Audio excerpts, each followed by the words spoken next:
Mes chers contemporains, bonjour! Dans cette nouvelle vidéo, on va répondre à cette fameuse question. Est-ce que tu l'as? Jingle. Alors dans cette nouvelle vidéo, justement, on va aborder plusieurs points. La première partie, ça va être de savoir qui est le Covid-19.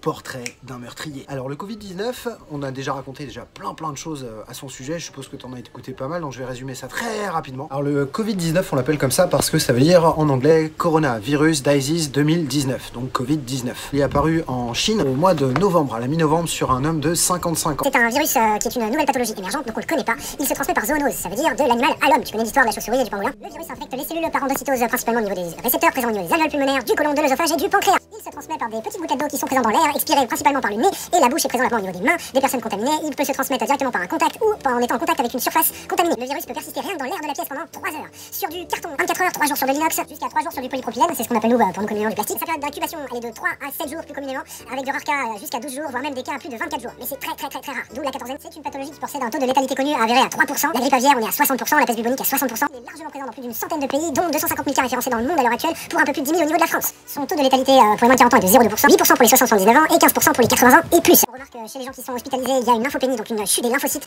dans 83% des cas. Les personnes hospitalisées présentent aussi la plupart du temps une dyspnée, ça veut dire qu'il y a un taux de respiration qui est supérieur à 30 par minute, en effet, puisque les gens ont du mal à faire rentrer l'oxygène à l'intérieur des bronches. Il n'existe toujours pas de remède malgré plus de 200 tests rien qu'en Chine pour trouver un remède. Il est fortement déconseillé aussi d'utiliser des anti-inflammatoires non stéroïdiens, ce que la plupart des gens ont tendance à faire quand ils ont des migraines, puisque c'est un des premiers symptômes. Le problème, c'est que visiblement, les anti-inflammatoires non stéroïdiens ont tendance à favoriser le développement du virus, même chez les personnes justement très jeunes. Donc, déconne pas, aucun médicament sans l'avis au préalable de ton médecin.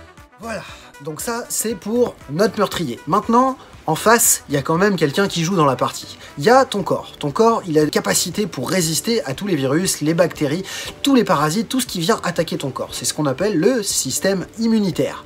Alors, ton système immunitaire, lui, comment il va faire les lymphocytes? Les lymphocytes, c'est ce qu'on appelle les globules blancs, des cellules tueuses qui vont identifier et détruire les cellules qui viennent attaquer notre organisme. Le problème, c'est que le virus, il adore se développer au niveau de nos lymphocytes aussi, et il a tendance à les faire exploser. Et on a une lymphopénie majeure chez les patients qui présentent des cas sévères parce qu'il n'y a plus de soldats.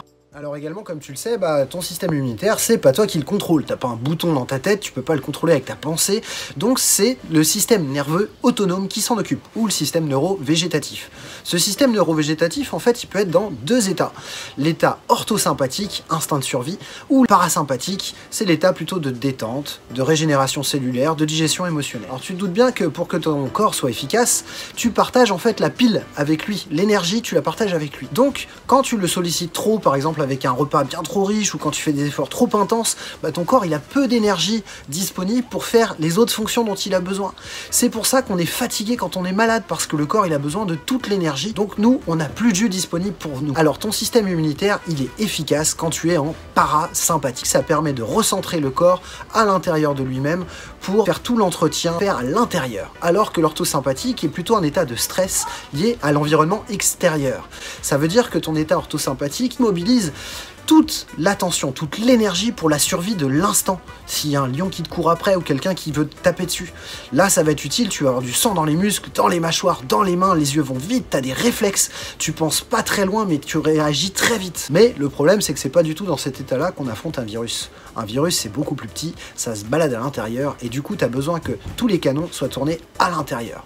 Donc tu as besoin que ton système neurovégétatif il soit en parasympathique. Comment on l'active ce système parasympathique?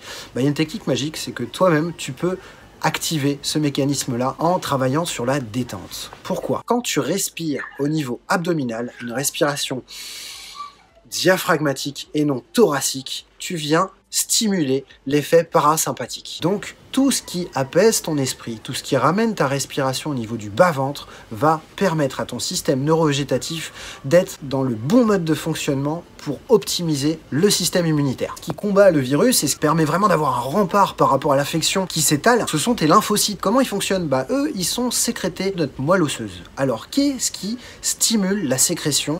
Il y a des aliments. C'est là que tu vas pouvoir agir aussi par rapport à ça. Il y a le cassis, le persil, le poivron rouge cru, le citron, le poivron vert cru, les fruits rouges, le kiwi, le chou-fleur, le chou rouge, les oranges pressées. Une fois qu'ils ont été sécrétés par la moelle osseuse, ils vont aller une partie circuler dans le sang, comme la douane, qui surveille ce qui se passe dans la circulation. Et sinon, ils vont aller être stockés dans leur caserne. Ce sont les ganglions lymphatiques et la rate, l'organe de stockage. Ça veut dire que quand quelqu'un a une infection quelque part, généralement, c'est pour ça que le médecin il vient toucher le ganglion. On en a à différents endroits, dans les selles aussi, dans l'aine, etc. Ces ganglions, ils ont tendance à s'inflammer, à se durcir et à gonfler quand il y a une réaction immunitaire. Apprends à te détendre, travaille sur tes émotions, on en parlera dans les autres vidéos, travaille ta respiration abdominale, parce que je rappelle aussi que la capacité pulmonaire, c'est plus de 12 000 litres d'air par jour qu'on inspire. Ta capacité pulmonaire dans une respiration normale, elle est d'à peu près 0,5 litres, en sachant que sur une expiration forcée, tu arrives à jouer sur un volume de 2 litres d'air à éjecter. Travailler sa respiration, ça va être quelque chose qui va permettre aussi de faire circuler les lymphocytes, tout le système immunitaire, apporter les éléments nécessaires justement au combat à l'intérieur de ton organisme. Donc le soir, moi ce que je te propose, c'est tranquillement, quand tu es dans ton lit, c'est de poser une main au niveau de ton nombril à plat et de venir faire une dizaine d'inspirations lentes et profondes, calmement. Ainsi, tu vas permettre de mieux vasculariser, mieux faire circuler la douane et tous les militaires si tu encourages ça au niveau des poumons. Et pourquoi pas garder une inspiration forcée d'une dizaine de secondes, c'est d'ailleurs le test, les gens qui n'arrivent pas à le tenir se présentent la population à risque, justement. Cette dernière question, c'est est-ce que tu l'as ? Ceux qui pour l'instant n'ont rien ou qui ont des petites choses qui se manifestent. Il faut savoir que l'élément vraiment fondamental, c'est la fièvre. Que vous avez une température constante supérieure à 38 degrés. L'autre élément vraiment probant, c'est la toux sèche. Il y a des quintes. Généralement, il y a des gens qui présentent aussi des migraines, des céphalées. Il y a des douleurs au niveau du crâne. Et du coup, attention aux anti-inflammatoires, à l'ibuprofène. Question toute bête. Pourquoi on a de la fièvre? La fièvre, ça vient des lymphocytes. Une fois qu'ils sont relâchés dans le sang et qu'ils circulent, ils sécrètent une molécule qu'on appelle la cytokine. La cytokine, elle vient agir au niveau de l'hypophyse. L'hypophyse, c'est l'organe qui contrôle une grande partie de votre système neurovégétatif. C'est le thermomètre corps et qui élève la température. Il y a également ce qu'on appelle les myalgies, donc c'est des douleurs musculaires, les arthralgies, douleurs articulaires. Et oui, il y a un combat immunitaire à l'intérieur de ton corps, donc ton corps s'enflamme. Une fatigue très importante dans pas mal de cas. Donc, est-ce que tu l'as? Soit tu as été en contact directement avec quelqu'un, et là, dans ce cas-là, maintenant, fais plus les tests, en tout cas à la maison, tu vas bien observer ça. Ça commence généralement par une migraine, après tu te mets à tousser, tu commences à avoir du mal à respirer. Une personne sur deux, des gens qui l'ont, ne le sauront jamais. C'est pas je te touche, tu meurs. C'est pas ça cette maladie-là. C'est les gens qui sont touchés ont 20% de chance à peu près dans les stades qu'on a aujourd'hui d'être hospitalisés, avec 5% qui sont vraiment en réanimation. Et sur ces 5% en réanimation, il y a 3% de gens qui malheureusement ne passeront pas ce combat-là.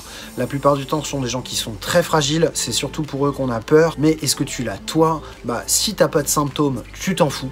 Et si tu as des symptômes, eh bien tu surveilles. Ça sera vraiment la migraine, la toux, la fièvre, les éléments les plus importants par rapport à ça. Après, il y a tout un cortège de symptômes qui peut s'accompagner. Le plus important, et c'est ce que te diront le SAMU, tu les appelles si tu as plus de 38 de fièvre et que tu n'arrêtes pas de tousser. Ils vont te poser toutes les questions nécessaires. Donc c'est 15 et tu te laisses guider par la machine. On a de la chance en France, on a un système qui te prend par la main de A à Z et même l'entourage. Il y aura certainement des choses qui seront mises en place pour eux. Si tu as de la fièvre, tu utilises un thermomètre. Le truc, c'est qu'il y a 3 types de population pour prendre la température.